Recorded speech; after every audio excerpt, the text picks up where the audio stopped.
welcome to some spooky Hatha yoga. So I'm gonna like, it might be slightly contrived, but I'm gonna include some kind of, spooky thoughts.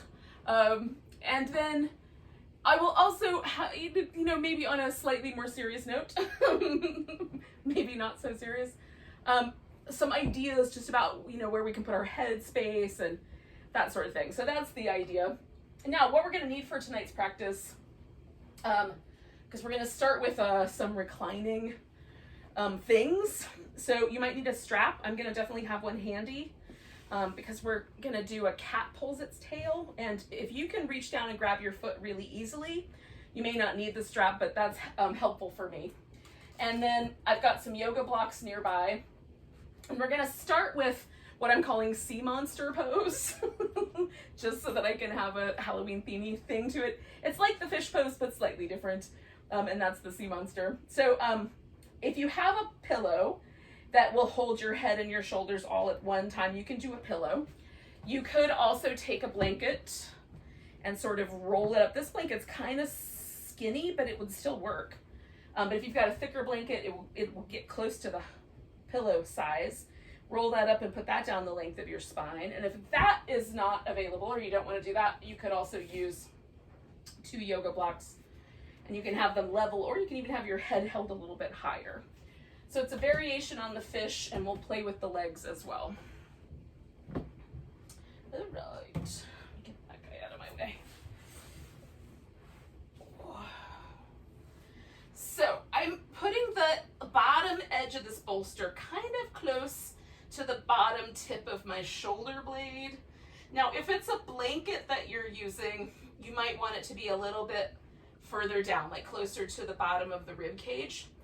And if you're using a yoga block, you might want it just slightly higher, so it's the tip of the shoulder blade kind of lines up with the bottom tip of the block, or even slightly, just slightly adjusted from there. You just want to feel like you can relax onto it and it doesn't feel like it's poking you in the spine. So the shoulder blades themselves are really nice to rest on the block or on the pillow, so that there is a sense that your torso is held quite nicely on the width of those big bones. So then the arms, it's up to you. You can go wide with your arms, which will give more of a sort of stretch to your chest muscle, especially the big pectoralis major, or you can come in a little tighter. You could even put the arms over you, or you could go overhead if that is a comfortable position. For me, those are hanging out in space, so I'm gonna stay a little closer down. Now, the feet can go out a little on the wide side, and then the knees can knock in together. I'm calling this sleeping spider pose, or sleeping spider legs, because we're laying on our back. But it's, kind of spindly looking, and it's an internal rotation at the hip, which sometimes is interesting. It's not something that I do naturally. So when I do internally rotate, it feels really interesting. Option 2 would be to do an external rotation, the butterfly pose. This is much more natural for me, but it does create a little stretch down the inner thigh, so maybe I like that, maybe it's not right. And then you can stretch the legs all the way out straight, which for me pulls me a little deeper into the back bendiness of this. And that's actually, I'm liking this one tonight, so I'm going with this. But you could do any of those options, even make one up of your own.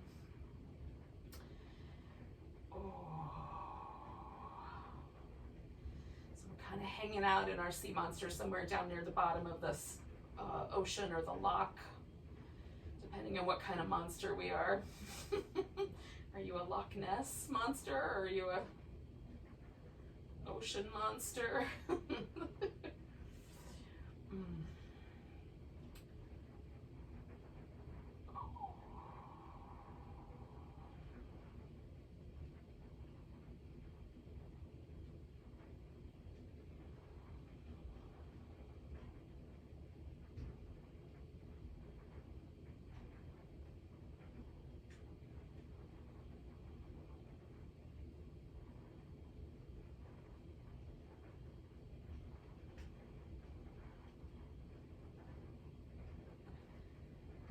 as I'm breathing, because of the position that my body is being held in, the diaphragm and has a little different relationship to my lungs, and there's a little more emphasis on my rib cage moving than there normally is.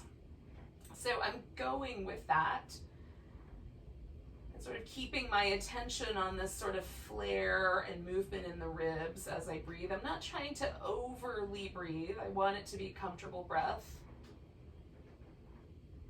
But just paying attention to that sort of movement.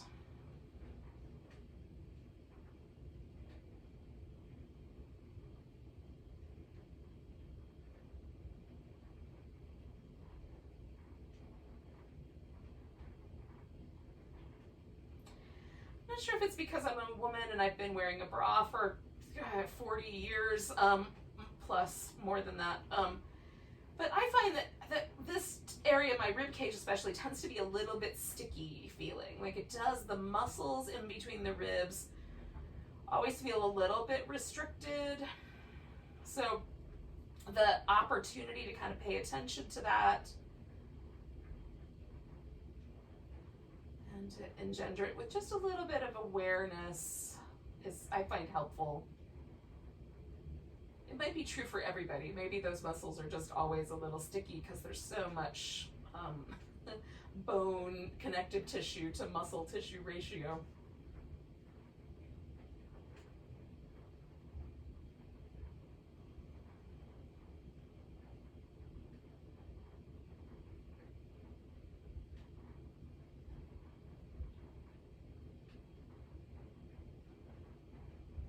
Stay for like another 4 or 5 breaths, about 30 or more seconds.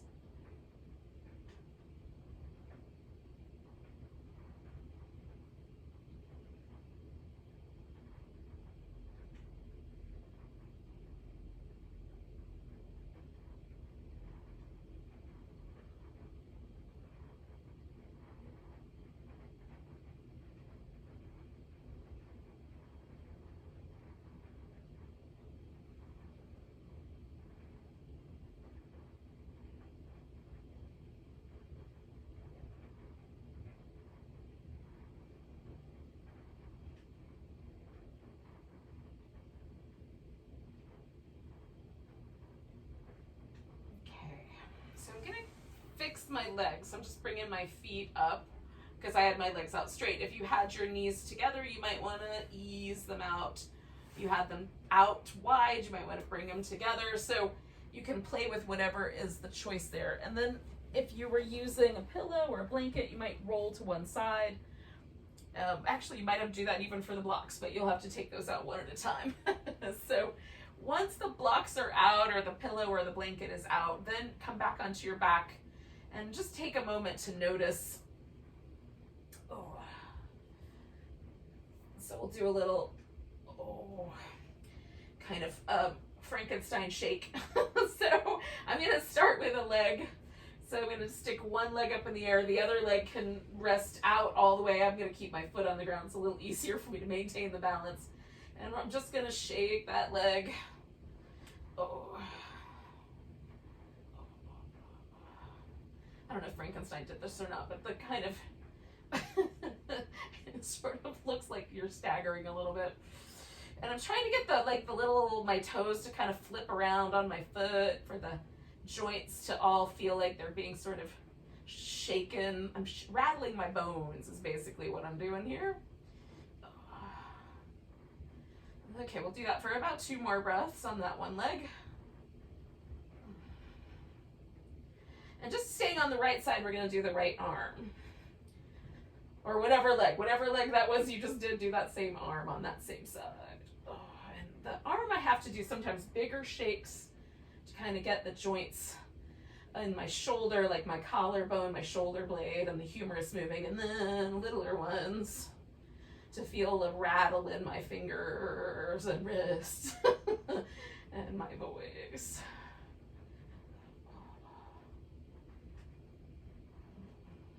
I want to try to get a little bit of movement in that arm where everything else kind of relaxes. And there's a definitive feeling of shimmy, shake, rattle in the skeleton, if I can. 2 more breaths. Okay, for now I'm just gonna pause and notice the right side and the left side. So I've done this little shaky move on my right leg and my right arm. And is there a difference between the right side and the left side? You can compare the 2 arms, the 2 legs, or the whole side, or all of the above. Now for me, there's kind of 2 different things that are happening. One is that there is a difference just in the kind of feeling of the tightness or tension. It feels a little softer, a little more relaxed on the right side. But there's also this kind of effervescent sensation, this kind of, not quite a tingle, but close, on the right side where I've done the little shaking. So that's interesting. It's not unpleasant. So I'm gonna do the left leg. And again, I've got my right foot on the floor, but you can have that leg out straight. And I do some like pivoty moves, some shakes. Again, at some point I want to try to feel like I've gotten all the bones in my foot, my ankle to rattle. And then the other joints, of course, the big bone in the femur, that one is hard to rattle. It's held in there pretty dang snug. And surrounded by a crap ton of muscle. It's easier around the foot and the ankle to get a rattliness. It's thinner muscle groups. So we'll do that for about 3 more breaths.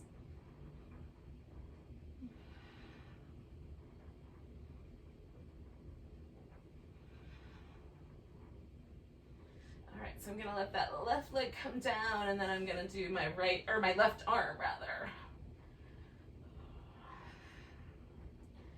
And again, I do some movement that's mostly concentrated on getting my wrist, my hand, my finger joints to all kind of rattle.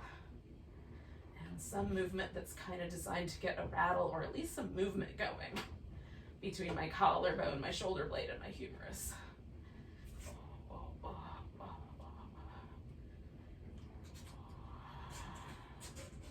And even the little shaky muscles, like even that little movement that's mostly concentrated around my wrist and fingers, my palm, I can feel that all the way down through the chest and into the ribs.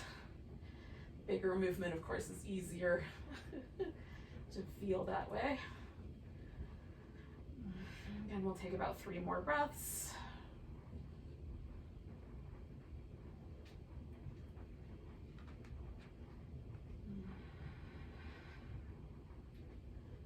And then we're going to let go and see if there is an appreciable difference in the way the body is responding. Oh, hello there. Compared to last time. Now the kind of pleasant, slightly effervescent sensation that I'm now having on the left side has kind of faded out of the right side. I'm not noticing that as much. So I know that this interesting sensation will eventually head out. But while I'm still kind of in that space, I'm going to take my right leg and just hug it in toward me and then stretch that left side out. Just let the left leg rest. I'm going to go ahead and just hug this right leg in toward me. Doing a few little ankle circles because they feel nice. And I didn't quite get enough with my shimmy shimmy. All right, so a little half dead bug. So we're going to kind of bring this leg out to the side and give ourselves a little place to, like I'm holding onto my foot, but maybe you hold onto the ankle joint or you use the strap. And the knee is bent. So pull the thigh down. Oh, there's some Faraday destruction going on around me, so we'll see what happens. And then I've got my left hip all the way off the floor. And so as I stretch out through that left leg, I kind of give myself a little extension right there at the front of my hip. Oh, and then I'm going to do a little rock the baby.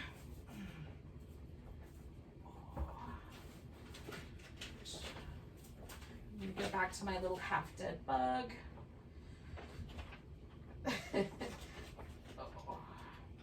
Stretch out a bit through my left arm as well.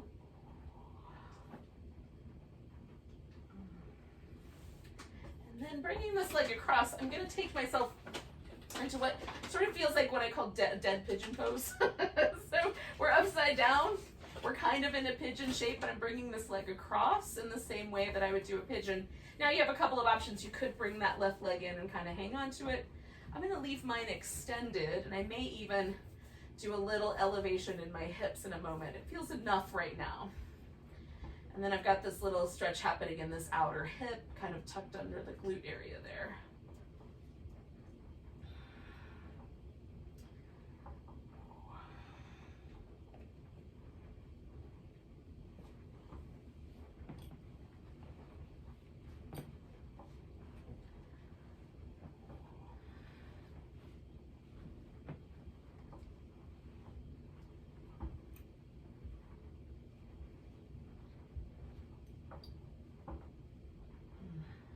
Two more breaths. Now, this right foot I'm going to put on the floor over here to my left, and then I'm bringing this left foot up toward me, and the theory is that I would hold on to it with my hand. I'm going to use a strap instead. But you might find that holding it with your hand is nice. So I'm going to pull this left thigh back as best I can to extend again through the front of that left hip. This is the cat pulls its tail. Cats are sort of Halloweenish, aren't they? So it's a spooky pose all by itself.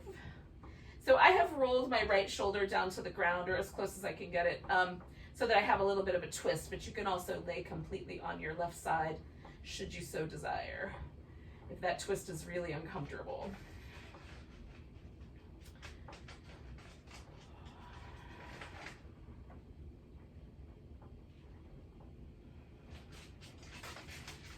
So I find for myself with back twists, if I concentrate the twist in my upper back, the area right around where my shoulder blades live, that's a much friendlier area to twist. If I try to over twist the lower part of my back, the lumbar spine, and even the bottom, like thoracic area, like where the last couple of little ribs live, that area can be much more sensitive to twisting and can pull a little bit more than you want. So, and you can even overdo or hyperdo the neck. So maybe let your neck have a more reasonable kind of experience of the twist. But again, you have to do what's right for you based on how your spine feels about life in a given twisting posture.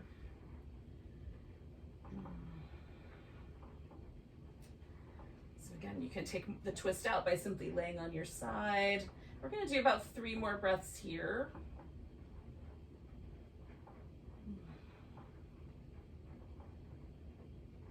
Hello, pumpkin. What are you doing? All right, so I'm going to let go of my foot. I'm straightening out my left leg. I'm going to take the strap off my foot while I'm here. And then I'm just rolling back onto my back. Oh, I'm gonna give this tiny carpet shark a little love, so she'll probably decide that that's too many kisses. Go do what she wants to do. Which might be hang out and bite me, I don't know.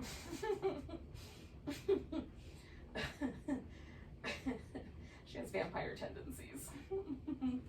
Okay. So just comparing the two sides, I've done some hip extension here with my left side. I'm definitely feeling a difference just in kind of the way my hip sits, and this relationship all across the front of the hip on the right side feels a little bit snug, and sometimes it's just asymmetrical anyway, but there's definitely a pronounced difference that I'm noticing. So let's go and do the other side, and we'll kind of play with it and see. So starting with my half dead bug, but well, first let's hug the left leg in good and snug and just see how that feels. And again, I'm gonna do some little ankle joint movement because I can't get enough. Oh, feels nice. Just kind of squeeze that guy in. Now you could just stay there or grab hold of the foot or the ankle or use the strap. Now on this side for me, it's like I'm up off the ground already, so I almost don't have to roll to the side and lift this hip, I already can feel the extension right without a lot of lift. So you may have to lean a little more to the side to get that extension. You may not. Just work with what you are currently experiencing. I'm trying to make as much length down my right side through the back as well as the front of my body. And then I'm gonna do a little rock the baby, just kind of bring this leg across. And it also is kind of giving me some, you know, early signals about how my little dead pigeon is gonna go. My spooky pose. Okay. Stretch out in my half-dead bug again. And again, I'm aiming for extension through the front of my right hip is what my goal is here. The other side is doing a lungy shape, which is also nice. I'm just more focused on this extension. You could be more focused on the other side. That's fine too. It's your pose. Oh, okay.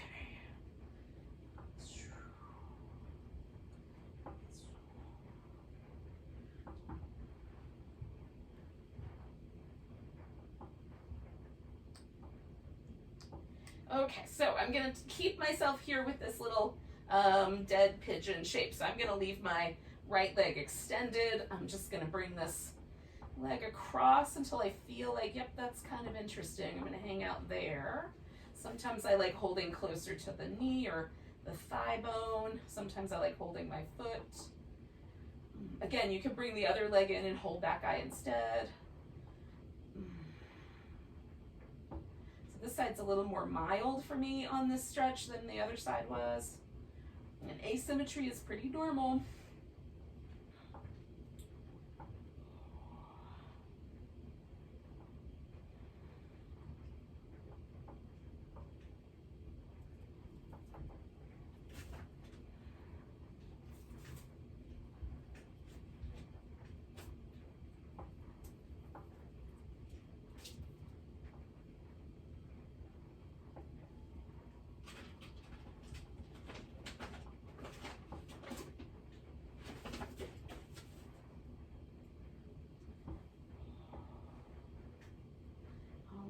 Do one more breath here, and then I'm taking this right foot, or left foot rather, all the way over to the right.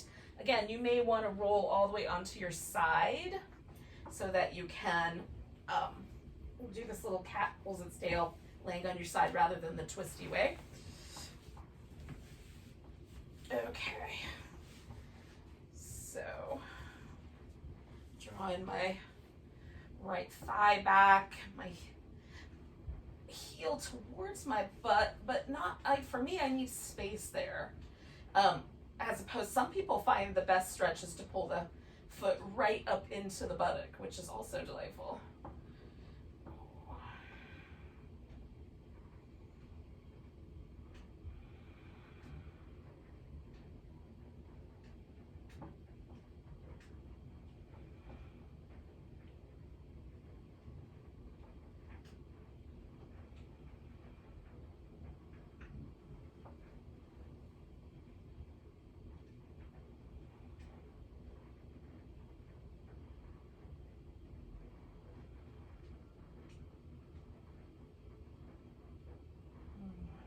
Nice deep breaths. We'll stay for about 3 or 4 more.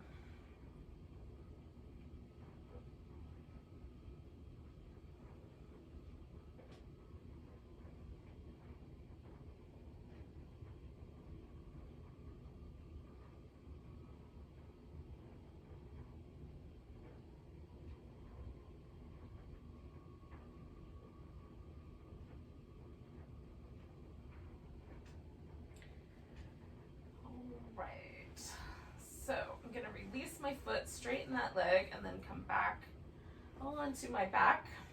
And again, I'm going to take just a moment to sort of check in there. Hello. Try not to dislodge too many jack-o'-lanterns while I'm at it. Oh. Nice. Now, what I'm essentially going to do after a few moments, I'm going to give myself a little kind of windshield wipery leg movement.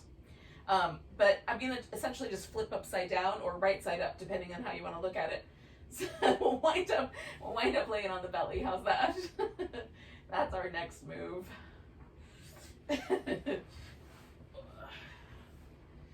You might have to do some adjustment to stay on your mat. Now, we're going to do some cobras because, you know, cobras are spooky, kind of scary. So we'll start, though, with the hands fairly high up. I like them almost above the top line of my shoulder. If I drew a little plumb line down, it would probably intersect with my top knuckle of my middle finger. So then I'm circling my shoulders. And there's a, range of motion limitation with my hands here. I'm going to move them around a little bit. We'll kind of play with this range of motion. And then press your palms down, and you can bend your knees or leave the legs straight to come into the cobra. And then pull against the floor, let your neck be kind of loose. And then we'll come down and move the hands back a little bit. You can even go out wider if you want. And circle the shoulders in both directions.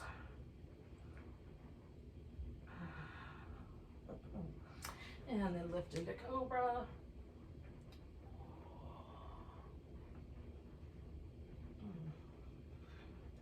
And coming down when you're ready, we'll do it again. Kind of bring the hands back a little bit. Circle the shoulders. Now there will come a point where your wrist will have enough bend in it that you don't want more. So stop there. I'm about at that point. And then we'll lift into cobra. Now we're going to take the hands out, and you can bring them back or forward, but out to the side like little spider legs. And essentially we're going to kind of take our cobra from one side to the other, kind of pulling one shoulder blade back and pushing the other one forward. Now I call this liquid cobra, but the Sanskrit for it is drunken cobra. So however you want to take that. One more time on each side. And then you can come back to a Sphinx Pose. And we'll pause here for a few moments. Now, if you want to go a little lower, you could do a crocodile. A little higher is a seal. I'm going to go just for a Sphinx. You can also put a blanket or a pillow or something under blocks under your elbows and find a halfway point between the seal and the Sphinx, or between the cobra or the crocodile and the Sphinx. There's always ways to modify, friends.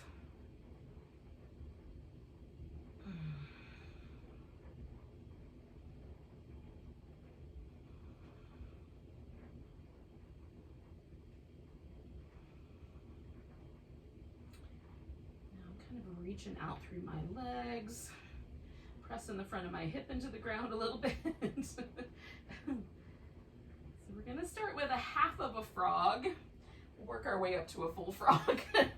So we'll just do one leg. So we're taking one leg out into a frog shape. Now your hip may want to lean to the side rather than level. It will depend on the external rotation and the abduction capabilities or genetic proclivity of your hip for those movements.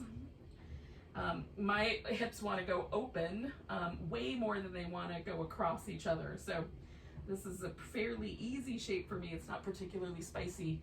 But when I'm done with it, I still notice a really huge difference. So the poses don't have to be extreme to be beneficial or even impactful in whatever way we might find them. Now, I kind of want to lose a little bit of this elbow situation. So I'm going to take a pillow and do a crocodile up on the pillow there. So I'm still a little bit elevated, but more restful.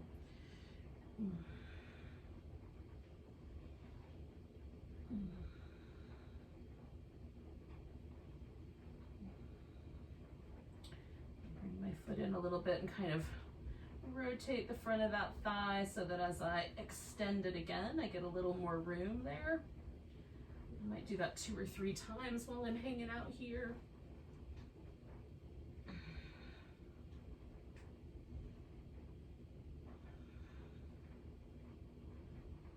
Stay for about another minute or so.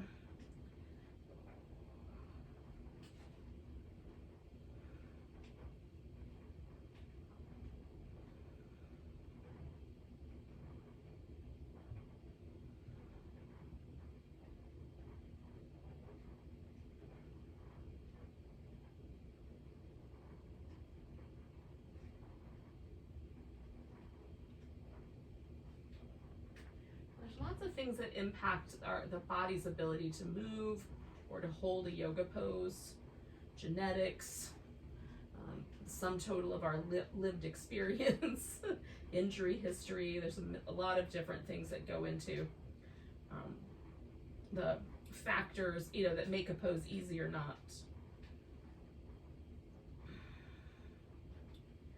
What I'll invite us to do is to be accepting of that, whatever it is. Let's take 2 more breaths here.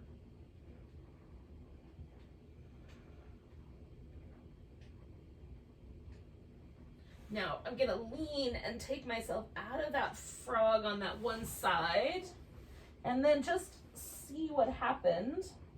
Try to notice the difference between the 2 hips.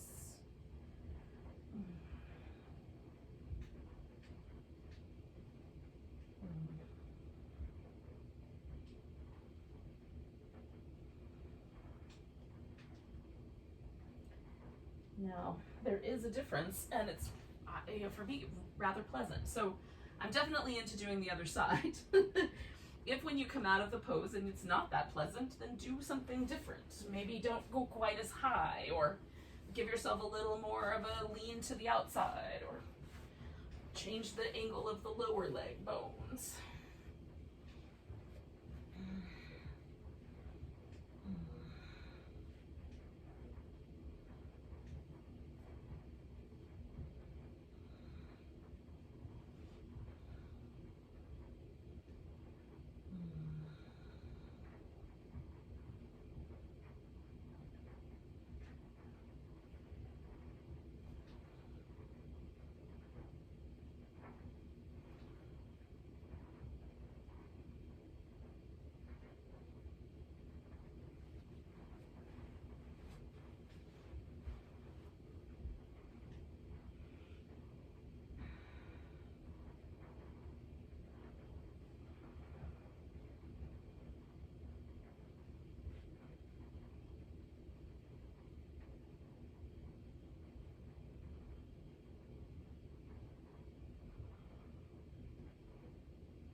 Stay for about 3 more breaths or so.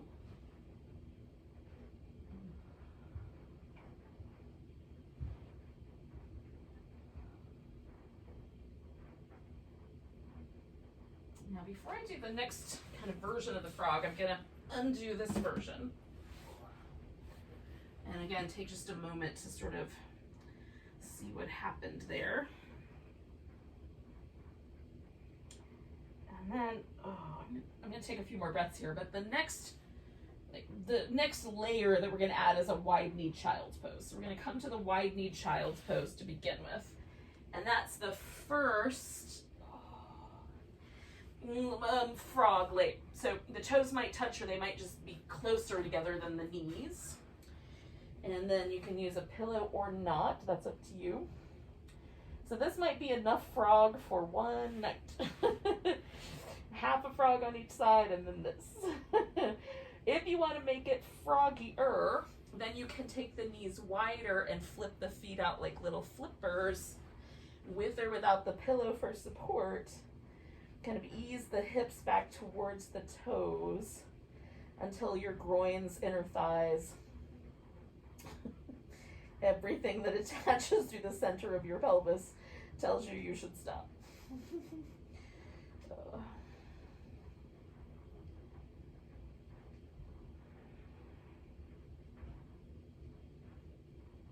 And then sometimes this pose can be sort of intense, so Rather than hold tension, I'm trying to let myself relax into that intensity.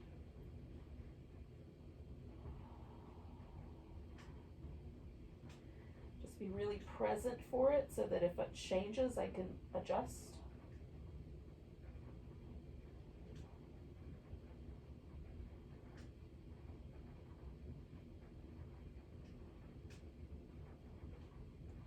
Stay for about another 30 seconds.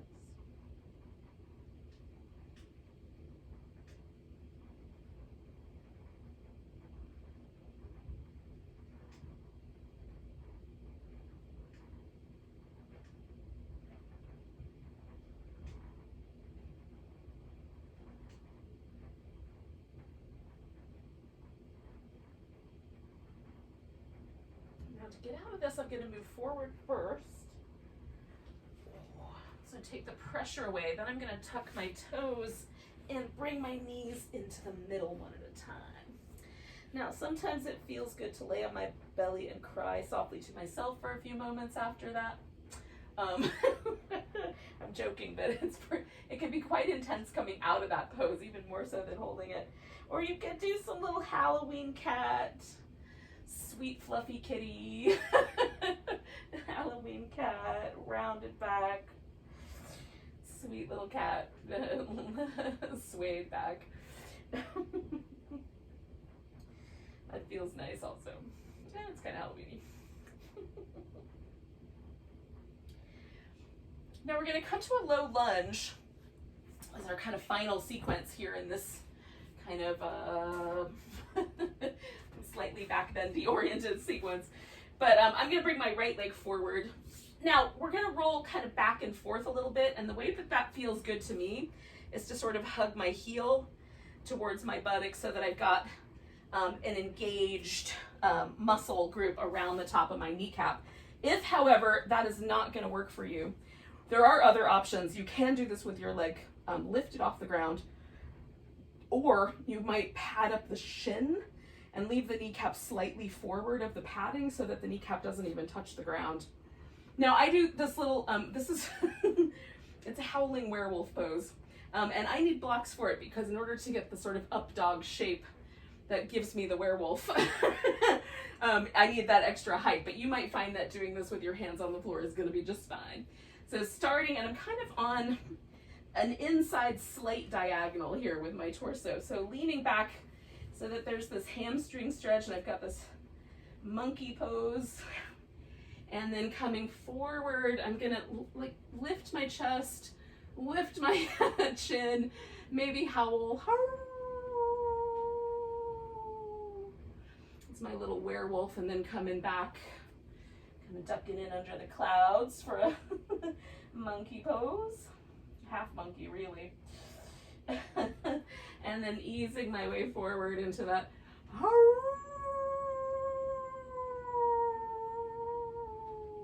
Howling Werewolf, with or without the howl. I think they're fun. Coming back one more time for my monkey. And then I'm going to take my werewolf and turn it into a dragon in a moment. So first werewolf.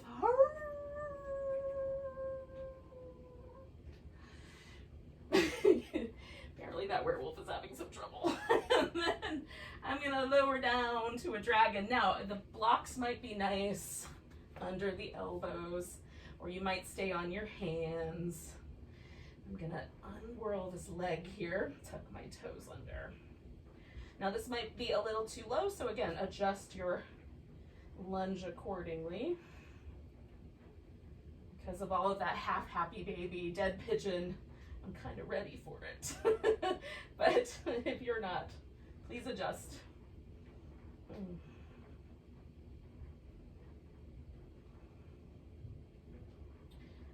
I'm going to take one more breath, and then I'm going to come up and back. I'm going to give this right leg a little shimmy, and then lift the left arm up for a little Frankenplank. Right leg, left arm, left leg, right arm.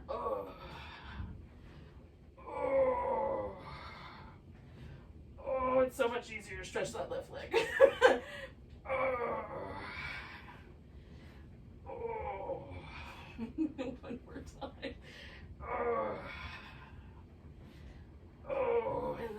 bring that left leg forward. This is the lunge. Set up on this side for my monkey into werewolf. Into monkey into werewolf.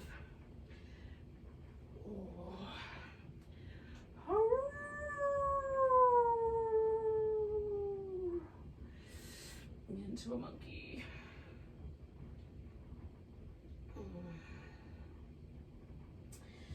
And a werewolf.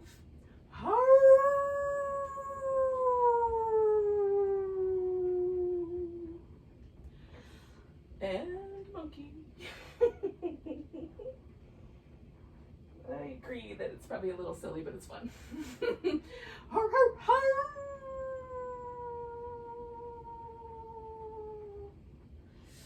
Back to my monkey. And this, I'm going to hang with this monkey for a little bit.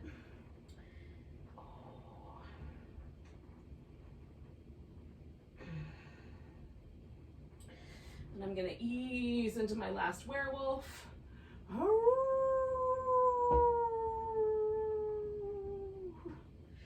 We're just going to turn into my dragon.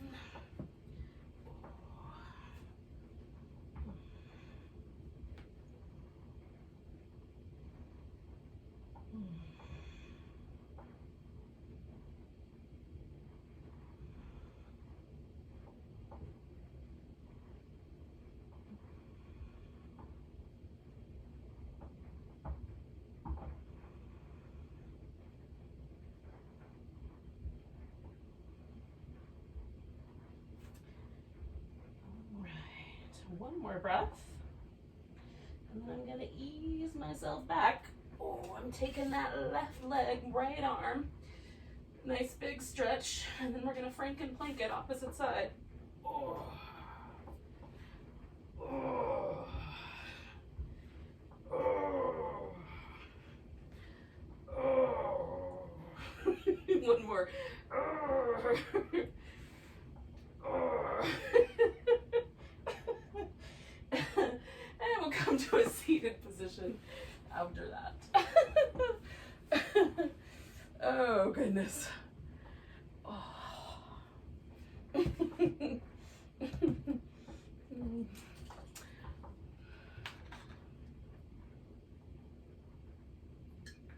I say Frankenplank for this time of year. But should probably pull it out randomly. All right, so we're gonna do something with the legs. You can have your legs together, straight down the middle. You can have them together, feet in that little butterfly shape. You can have them out into the little dragonfly shape. So a dragonfly, a butterfly, or a caterpillar, something creepy. I'm gonna test out the waters. Here, I just need to get things out of my way so they don't tangle me.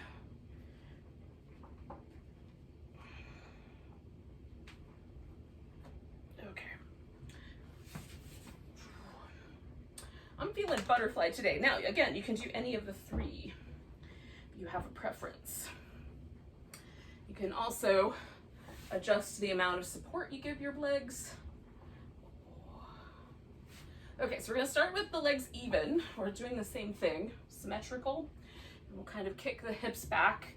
If that's impossible, you might try a different leg position, or you can sit up on the edge of a blanket, and that might help tilt your pelvis forward. Now, we're gonna do a kind of mummy into the crypt sort of notion. So we're gonna keep ourselves really stiff, because you know, if you were a mummy, you would be you would be pretty stiff. We're gonna lean forward as far as the torso can stay aligned with the pelvis, and then we're gonna come back up. And then come forward. So some of us will go far enough forward that we actually, the arms touch the feet or the face touches the floor, and some of us will stop before we get that far, because the back starts to round, right? So coming back. And then moving forward. We're gonna do this 4 times.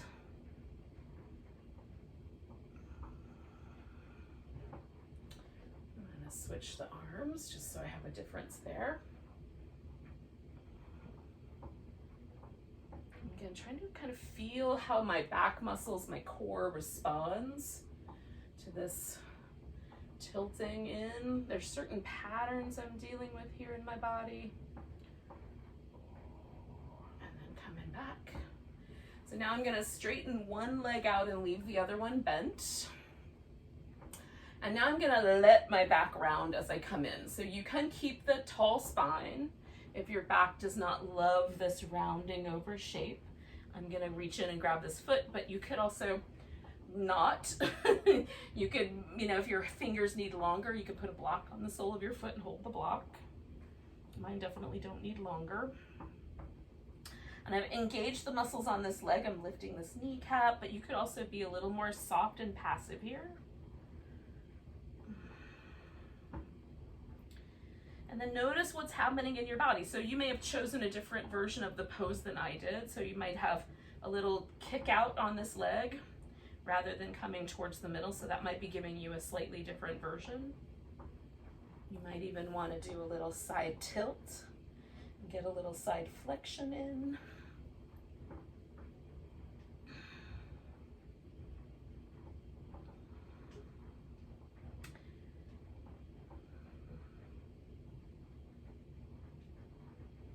We'll take 2 more breaths.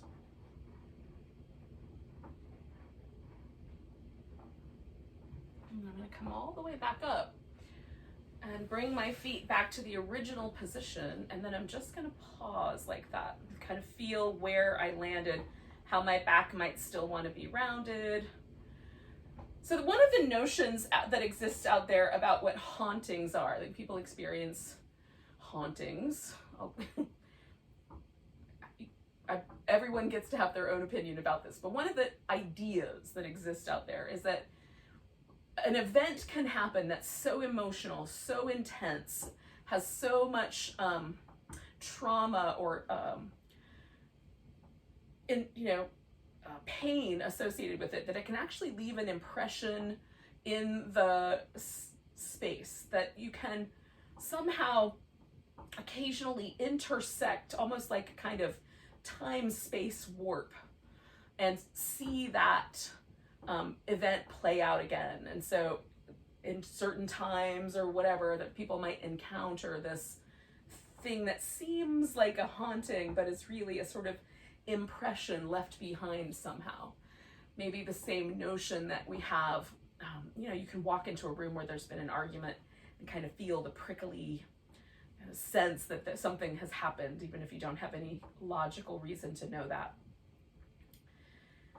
So whatever you think about that idea, we're going to use it as a metaphor for the body. The body has impressions, there are patterns, there are things that maybe we don't even pay attention to or notice until the conditions are right? We do a pose and suddenly we notice, oh, there's a little less rotation on one side than the other. There's a little more struggle on one side or the other. They're not exactly the same, but we're using them just to kind of explore this notion of, can we be present for whatever that is, that impression or left behind tension or whatever might be restricting the body?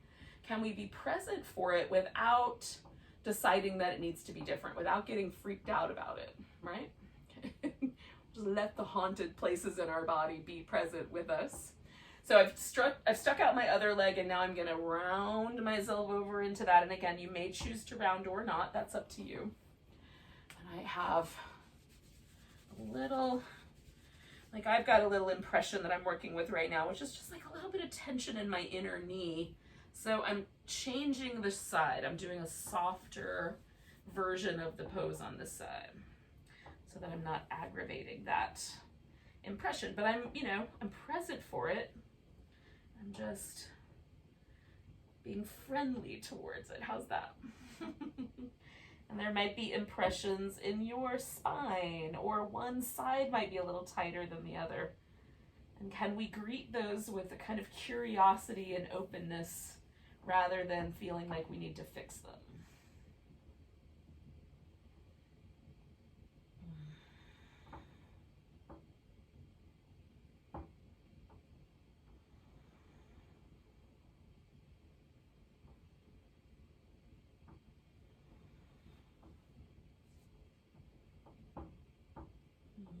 about 4 or 5 more breaths here.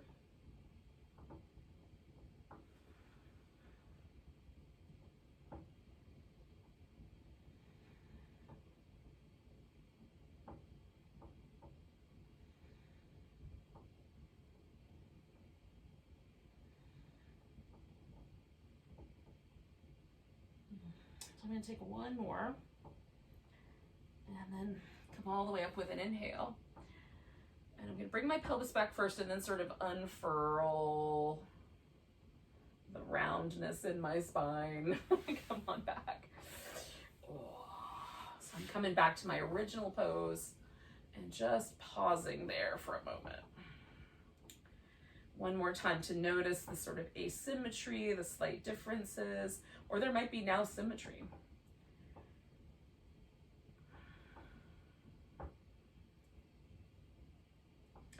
Now this might be a comfortable way to sit, so you're welcome to stay like that. I'm gonna just take a more simple cross-legged position, and we're gonna do a little, a really simple breath practice. So we're gonna do just a little bit of kumbhaka, a little bit of breath retention on the inhale, and the exhale is gonna be a really slow, you don't have to slow it down, but just let it, almost like the breath falls out of us. So we're gonna take an inhale, if you can, through the nose, if not, however you can inhale. And then just hold the breath for a count of 3 to 5, whatever you can comfortably do.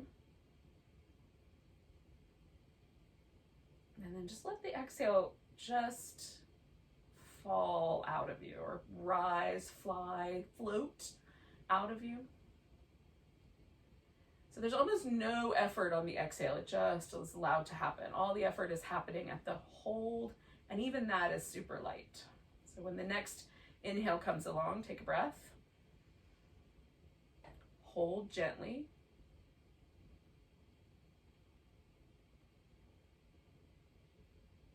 And when you're ready, you let that exhale just fall out.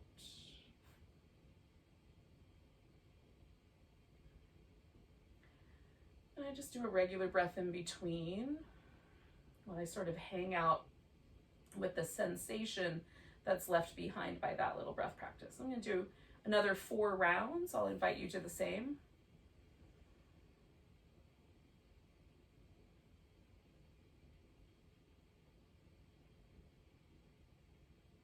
Again, you're counting the hold for however long is comfortable.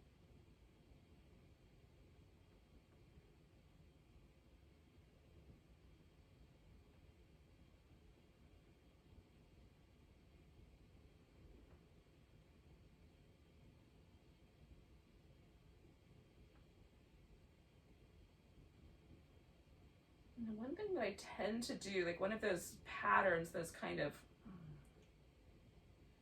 impressions, if you will, is to gather tension when I hold my breath. So one of the things I'm working on with my breath retention is just relaxing every muscle, especially the ones in my face.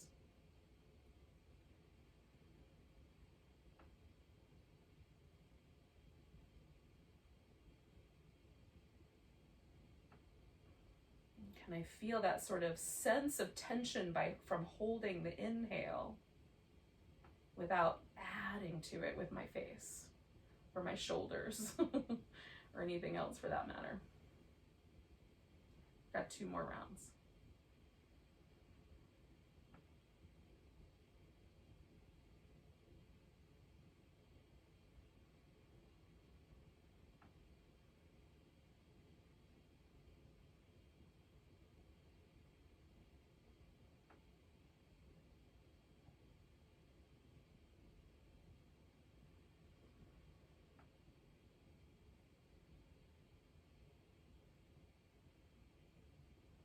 So in addition to being a kind of interesting breath pattern, I find it has the quality of both deeply relaxing me and also heightening my mental awareness, which is very interesting.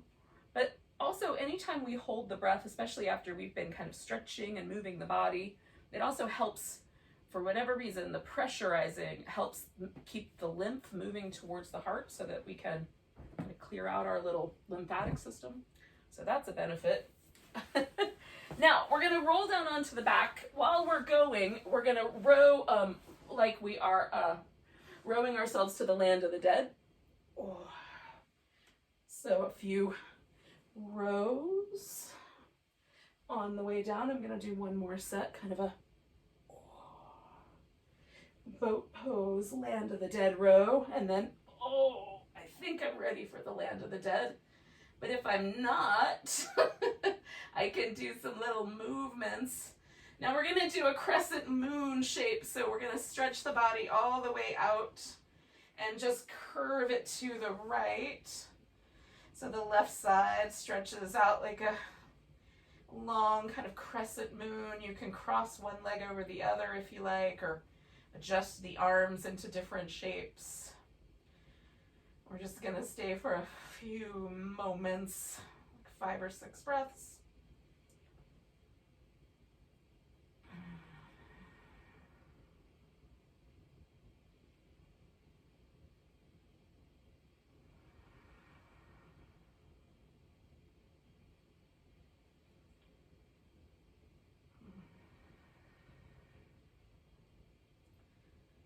Sometimes the latent impressions that we're haunted with are more mental. And so sometimes our practice also gives us permission to, use the body as a metaphor too for the mental or emotional things that we have to face. Where I can become aware of the patterns that my body has, accept those patterns, work to kind of gently release those patterns. Can I also do those kinds of things with ideas that I have or hang-ups that I've got? Can I gently meet myself where I am? Question.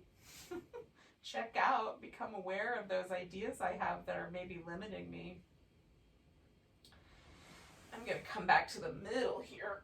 Oh, do some spidery leg windshield wipers. A little relaxed zombie arm shake. And then a little curve over the other direction when you're ready. Do the crescent moon on the other side.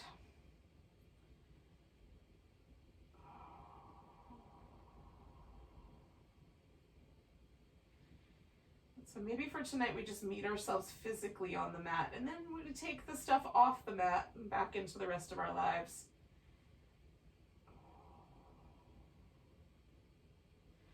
And look for other ways that we can kind of tune into some of these notions and themes.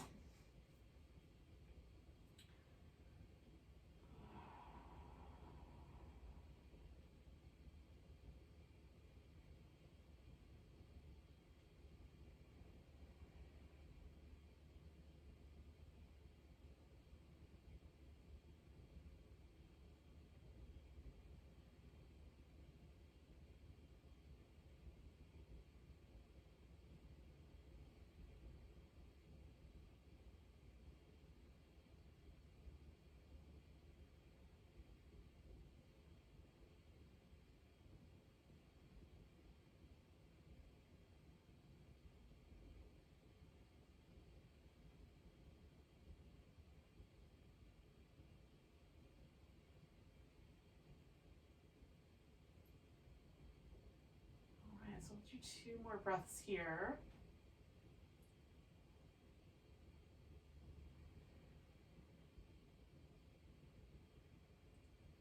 And then we'll come back to the middle. And again, you might want, I love these little spindly, spidery, windshield wipery movements with the legs. I'm going to throw a pillow in there for a moment also.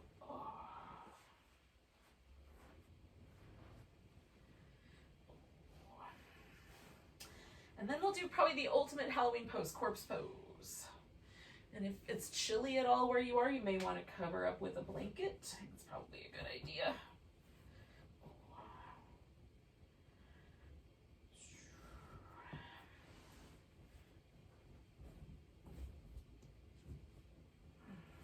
If it's not chilly where you are, you could probably get away without a blanket. Use a blanket for a pillow if you want. Oh, now the idea here is that we're going to so completely surrender, so relax, that just as, you know, you don't have anything else to worry about once you are a corpse. All you have to do is travel to the land of the dead, see what happens. So, and all of your regular worries are gone. The same idea that maybe we can let go of all the tension patterns here, let go of all of those latent impressions might be stuck in our bodies for whatever reason. And just become soft and brand new. Because we'll emerge from this corpse pose when we're done with it, all fresh and new.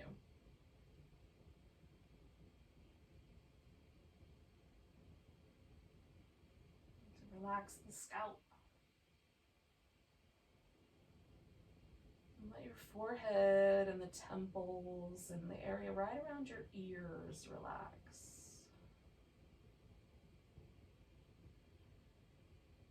And soften all the muscles around your eyes so that your eyes go a little deeper and grow kinder. Soften the jaw and the lips so that the lips get a little fluffier, a little more cloud-like, pillowy.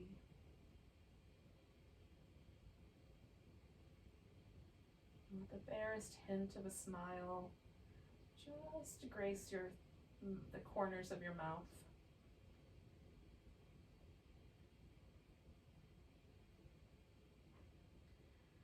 Feel the shoulders, the chest, upper back and arms all relax, all the way out to the fingertips. You don't have to hold the world now.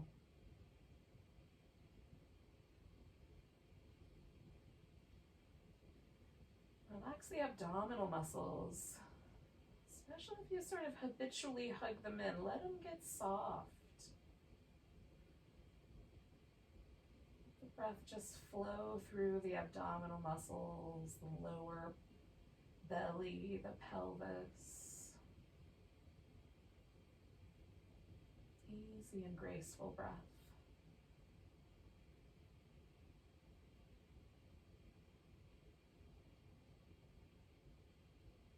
Relax the leg bones and the hip sockets. Let the calf muscles get a little softer and the ankles and feet relax.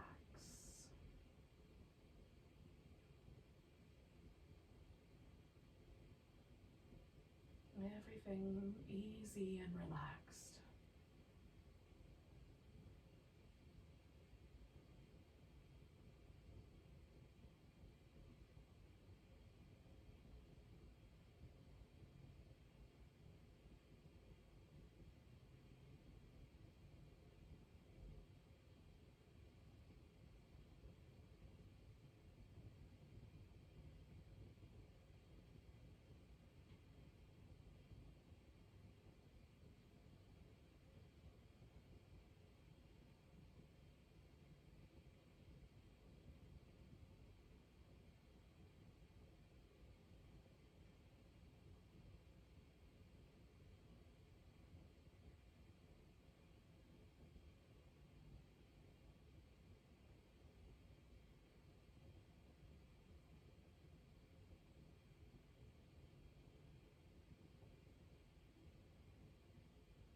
Take a moment just to notice your breath again.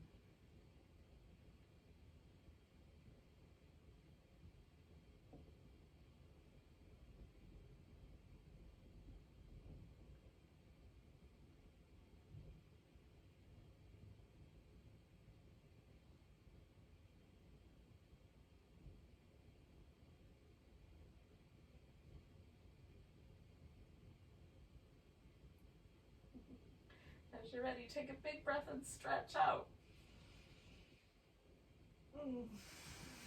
You can give yourself a little hug, maybe a back massage against the floor. Take whatever time you need. But eventually we'll come to a seated position.